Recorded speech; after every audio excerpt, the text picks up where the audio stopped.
While Sueharu was asleep, Shion wrote something on the bandage around his hand.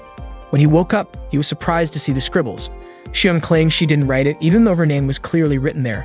Sueharu found it strange, but Shion denied it, saying there was no proof. Sueharu pointed out that the marker in her hand was the evidence. Instead of responding, Shion climbed onto his bed and started writing on the bandage again. The commotion drew Kuroha's attention, and she quickly opened Sueharu's bedroom door. Shion told Kuroha that Sueharu had forced her to do it. Kuroha, visibly upset, hit Shion. Later, as Kuroha was feeding Sueharu, he suddenly got a phone call from Tetsuhiko. Sounding annoyed, Tetsuhiko delivered some bad news. A magazine had published an article about Sueharu's past.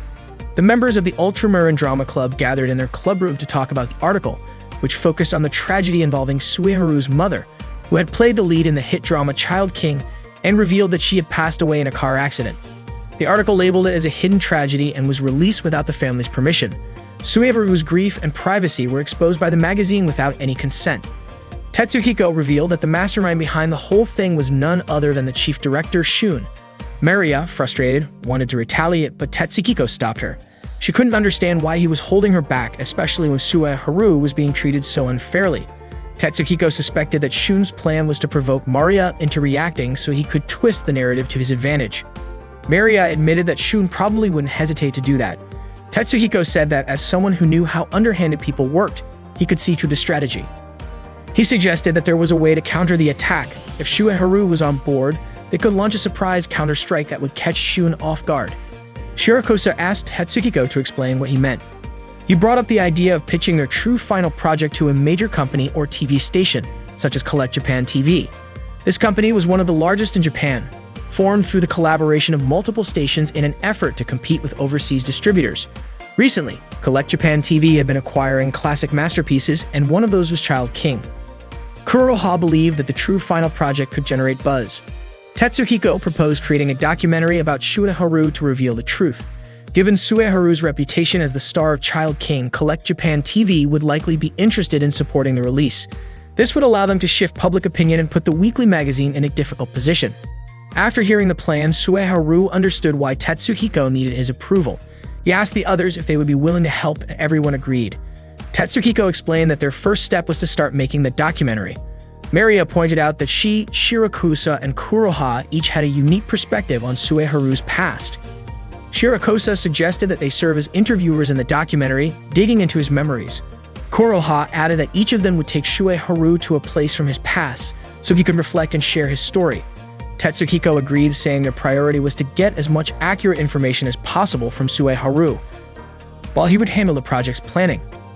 Sueharu told them they should start right away. That afternoon, he went to Shirakusa's house.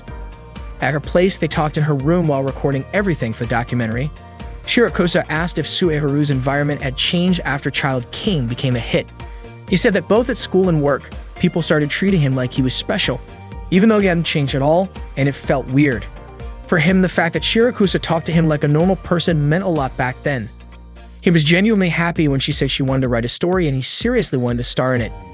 He didn't expect it would come true 6 years later at the Love Arrow Festival. Shirakusa then asked if he remembered the time she tried to get him to go outside.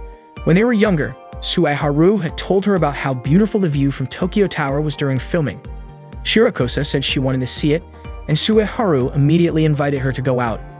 At that time, Shirakusa panicked. Back then, she couldn't even leave her room, let alone go to school. Previously, Shirakusa used to think of Tokyo Tower as just some mysterious place, but she never expected that it would be so easy to leave her room. However, when she was about to step outside her house, she suddenly burst into tears. Seeing this, Sueharu told her that whenever he felt powerless to do something, he would at least try to stay optimistic. And if he still failed, then so be it. What mattered most was that he had given it a shot. That was when Shirakusa realized that even Sueharu, someone she admired, could fail too. He admitted that being the main character often made him feel pressured. Then he invited her to try facing things together. Shirakusa came to understand that even someone like Sueharu had flaws, and he never gave up. That made her feel that someone like her, who didn't see herself as talented, had to work even harder, maybe even many times more. From that moment on, her world started to change. She felt like she could go anywhere. In the end, when they were about to visit Tokyo Tower together, a crowd suddenly surrounded Sueharu at the station. They never made it to the tower that day because Sueharu had become a famous celebrity. To Shirakusa, he felt like a superhero. Though Shue Haru said she was exaggerating for calling him that, to her, he really had saved a girl's heart and helped her get back on her feet. She felt deeply grateful that someone like Shue Haru existed in the world. They ended up standing face to face in an awkward silence. Then Shue Haru asked her to go to Tokyo Tower again, since they hadn't been able to last time. Of course, Shirakusa agreed, so the two of them went to Tokyo Tower. Afterward, they returned to Shue Haru's house. Shion greeted them at the door. Seeing how happy Shirakusa looked, Shion asked if something good had happened.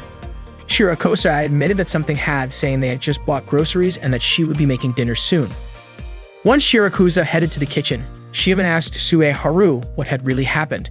He replied that they had just gone to Tokyo Tower. Shion suspected that he was trying to brag and ask if anything else had happened with Shirakusa. Shue Haru said nothing unusual had happened, and to prove it, he showed her a photo of Shirakusa. Looking at the picture, Shion got excited and said Shirakusa looked super cute. She was confident that she herself would win in the end. Seeing her reaction, Shue Haru offered her a deal. He would send her more of those precious photos of Shirakusa if she agreed to be more cooperative. Shion called him a villain, but Shue Haru asked if she really didn't want the photos. Eventually, Shion admitted that she did want them, and Shue Haru sent them to her phone. Shion then claimed that she had only pretended to agree to the deal just to use Shue Haru, but he already knew, and the photos he sent were only half of the ones he had. After dinner, Shirakusa sat down to type, feeling confident that she had won. That afternoon had been her first date with Shue Haru, and in her heart they were officially a couple now. The joy of that date should have left a lasting impression on Shue Haru, and she was sure he would ask her out again. That meant they would only grow closer from now on. Shirakusa even started imagining some rather suggestive things. The next morning, Shue Haru's alarm rang, but he didn't wake up. Shirakusa gently tried to wake him, but he still wanted to sleep. To her, he looked absolutely adorable. As she leaned in closer, thinking about kissing him, her plan was suddenly interrupted by Maria barging into the room. Maria came in loudly, waking Shue Haru up in the process. She said that Shirakusa shouldn't be left alone like that and accused Shion of being too lenient with her supervision. Shirakusa replied that Shion was in the kitchen making breakfast, and Maria accused her of taking advantage of the situation to do something inappropriate. Shirakusa insisted that it was just a division of tasks and that she was simply in charge of waking Shue Haru up. The two of them were about to get into a fight when Shue Haru said he wanted to change clothes. Hearing that, Shirakusa quickly apologized and turned around, while Maria, on the other hand, started helping him take off his pajamas. Shue Haru was completely stunned by Maria's boldness. Maria was really fascinated when she saw Shue Haru's well-toned abs. She guessed that even though Shue Haru had retired from the entertainment world, he must have kept up with his training. Maria reached out and touched Shue Haru's stomach. Shirakusa came closer and also placed her hand on Shue Haru's abs. It was the first time for Shirakusa to see how muscular a guy's body could be. Maria mentioned that it was also her first time touching a guy's muscles, and she found it very interesting. Then Shion entered Shue Haru's room since he hadn't come out yet. Seeing the three of them like that, Shion was surprised and confused about what they were doing and even threatened to report them to the police. After that, Maria invited Shue Haru to go out, but she didn't say where she was planning to take him because it was a secret. Maria remembered how she once said she would work hard until she could catch up to Shue Haru and asked him to wait for her. Since then, Maria's world had changed. She had a clear goal, and to achieve it, she tried to be more optimistic and worked on improving her own charm. She hadn't expected that small difference would trigger such a big change in her life. It was impossible that she didn't have special feelings for the person who had guided her so far. When Maria was little, she once asked Shue Haru about his favorite food. Before Shue Haru could answer, he got called for filming. At that moment, Shue Haru's mother approached Maria and told her what Shue Haru liked to eat: beef stew or fried chicken, especially Japanese dishes like miso soup. Shue Haru would even get upset if miso soup wasn't served for breakfast. Maria then asked Shue Haru's mother to teach her how to make it. Shue Haru's mother even offered to cook together with her. It turned out that the idea Maria talked about to Shirakusa and Kuroha back then was for each of them to dig into Shue Haru's past. Maria believed she would benefit the most because the biggest event in Shue Haru's past was about his mother. When facing that, Shue Haru should feel deep sadness. By staying by his side, Shue Haru would realize that he and Maria could share both joys and sorrows.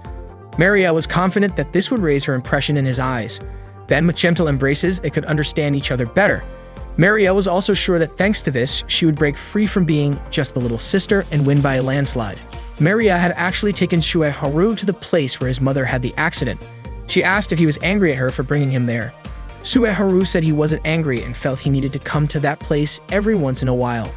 While recording, Maria asked Sueharu to talk about the situation when his mother passed away. Sueharu agreed to explain. His mother had been stranded on that street during the filming of a scene for Child King. The protagonist's mother died in the first episode, so Sueharu's mother only appeared in that scene. The police had already investigated, and the car didn't actually hit Sueharu's mother at all. Because of her experience as a stunt double, she had wanted to make the scene look more realistic, so she intentionally hit her head. Unfortunately, the impact was fatal. It was a tragic accident.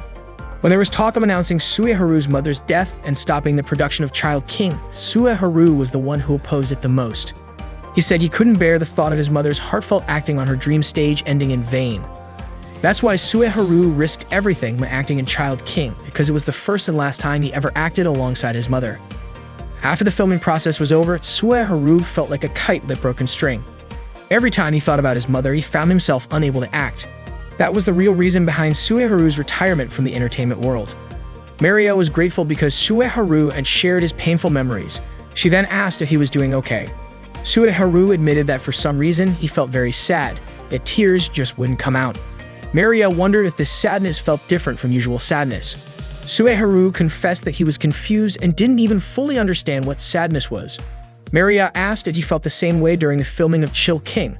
According to her, there was definitely something bothering him, but who would have guessed it would happen again? Even though he was still in grade school back then, the staff should have told him. Maria recalled when Sueharu suddenly said he couldn't act anymore. She nearly got swept up in her emotions but reminded herself not to regret and to keep moving forward with her plans. Suddenly, Maria apologized. She cried, saying that she always wanted to apologize even though there had been many odd signs, and even though she was in a position to notice them, she hadn't realized anything at all. What made it worse was that she had said hurtful things before. Sueharu said he wasn't troubled by it, but Maria believed the reason he said that was because of his kind nature. She admitted she couldn't forgive her own foolishness for always being self-centered, both back then and even now. Maria said she just wanted to say what she needed to say and couldn't forgive herself. Sueharu smiled and gently stroked Maria's head. He told her she was still as much of a perfectionist as ever and asked her not to worry about it.